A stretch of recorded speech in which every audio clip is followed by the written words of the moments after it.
guys, Ranjit is here to improve your writing by using tips and tricks in essay.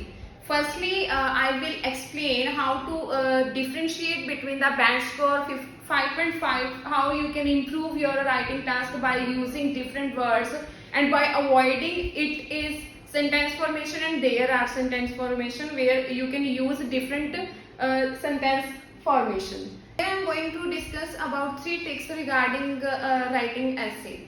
First trick, you should avoid the sentence formation with it and there. ਇਹ ਤੁਹਾਡੀ writing ਨੂੰ ਬਹੁਤ ਜ਼ਿਆਦਾ simple ਬਣਾਉਂਦਾ. Without using it and there you can use different sentence formation which makes your band score up in writing task 2. Here 2 examples are here where I try to improve your writing task. The first sentence formation you can see here, it is beneficial to learn daily. It is the example. Here I write it is beneficial to learn daily.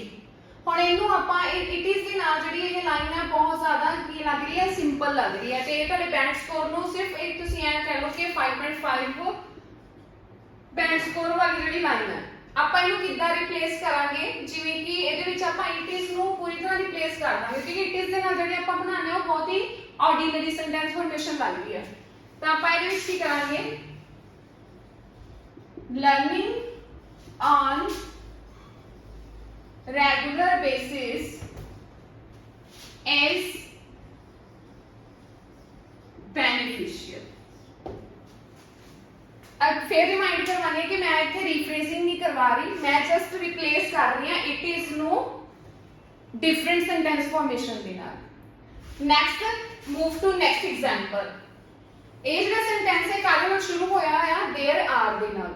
ਆਪਾਂ ਇਸ sentence formation ਨੂੰ ਵੀ ਕੀ ਕਰਨਾ ਆ, avoid ਕਰਨਾ ਆ, ignore ਕਰਨਾ ਆ. ਇਹਦੀ ਜਗ੍ਹਾ ਦੇ ਉੱਪਰ ਆਪਾਂ ਕੀ ਯੂਜ਼ ਕਰ ਸਕਦੇ ਆ, ਇੱਥੇ ਲਿਖਿਆ there are various methods which should children adopt for writing. ਕਿ ਇੱਥੇ ਬਹੁਤ ਸਾਰੇ ਮੈਥਡਸ ਨੇ ਜਿਹੜੇ ਅਡਾਪਟ ਕਰ ਸਕਦੇ ਆ ਚਿਲਡਰਨ ਆਪਣੀ ਰਾਈਟਿੰਗ ਦੇ ਵਿੱਚ. ਆਪਾਂ ਇਹਦੇ ਵਿੱਚ देयर आर ਨੂੰ ਰਿਪਲੇਸ ਕਰਕੇ ਆਪਾਂ ਜਿਹੜੀ ਲਾਈਨ ਆ ਉਹ ਸ਼ੁਰੂ ਇੱਥੋਂ ਕਰ ਦਿਓ ਤੁਸੀਂ ਆਪਣੀ, children should adopt various methods for writing. The third one is कि तुसी की करना है, जेडी भी तुसी ਇਹਦੇ ਵਿੱਚ sentence formation ਦਿੱਤਾ different thing है. नेक्स्ट थिंग कि ਜਿਹੜੀ ਤੁਸੀਂ ਚੀਜ਼ ਇਹਦੇ ਵਿੱਚ ਅਵੋਇਡ ਕਰਨੀ ਆ ਉਹ ਹੈਗਾ very word.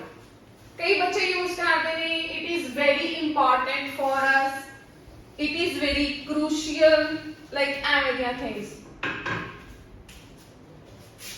Avoid very word.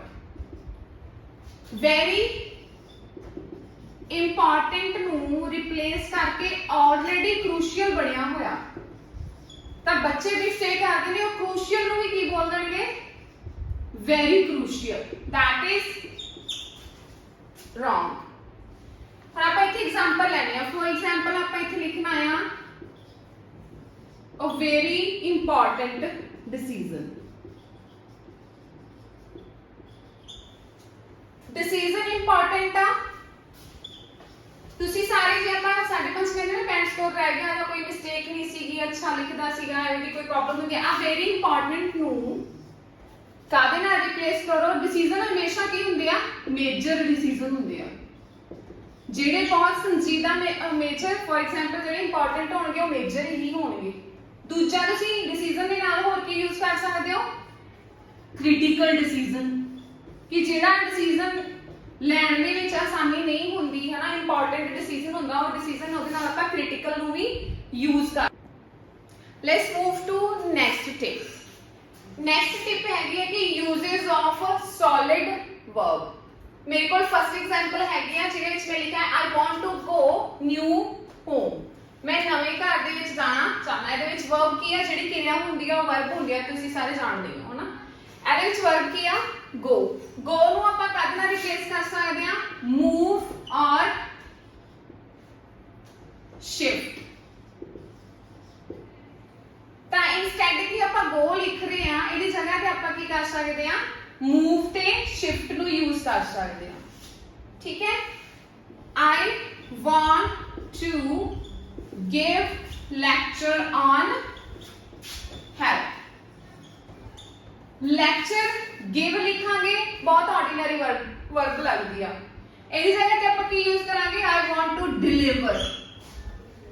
ਠੀਕ ਹੈ, ਐਵੇਂ ਦੇ words according to sentence formation use ਕਰੋ। give ਉਹੀ ਚੀਜ਼ ਹੈ ਕਿ ਤੁਹਾਨੂੰ ਬੈਂਡ ਸਕੋਰ ਜਿਹੜਾ ਲੈਕ ਤਾਂ ਹੀ ਕਰਦੇ ਕਿ ਆਪਾਂ ਇਹਦੇ ਵਿੱਚ ਐਪਰੋਪ੍ਰੀਏਟ ਔਰ ਸਿੰਪਲ ਵਰਡਿੰਗ ਨਹੀਂ, ਸਿੰਪਲ ਵਰਡਿੰਗ ਯੂਜ਼ ਕਰਦੇ ਹੋ। ਇਹਦੀ ਇਨਸਟੈਡ ਕਿ ਆਪਾਂ ਸਿੰਪਲ ਲਿਖ ਰਹੇ ਹਾਂ, ਡਿਲੀਵਰ ਨੂੰ ਯੂਜ਼ ਕਰੋ, ਗੋ ਦੀ ਜਗ੍ਹਾ ਤੇ ਮੂਵ ਸ਼ਿਫਟ ਨੂੰ ਯੂਜ਼ ਕਰੋ। ਇਹ ਤੁਹਾਡੇ ਲਈ ਕੀ ਰਹੂਗਾ, ਬੈਨੀਫਿਸ਼ੀਅਲ ਰਹੂਗਾ। Thank you.